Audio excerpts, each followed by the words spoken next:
ऐं वरी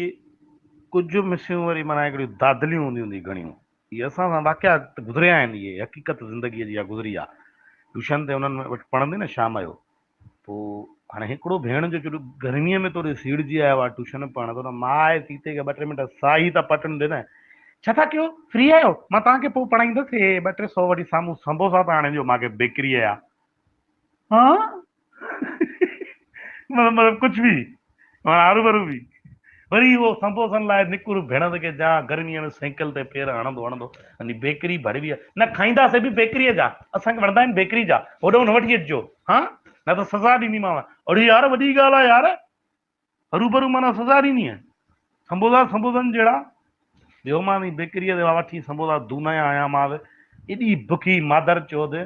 सलाह बि न कयईं त खाईंदे फर वठि खाओ खाओ, भेण जा तीता वठी आयो आहियां सीड़ जी, न कली खयूं अंदरि, असांखे चई होमवर्क डबल अथव अॼु, घणो पढ़िजो, होशियारु कीअं थींदव बाक़ी, वाह जी होशियारु पए साईं,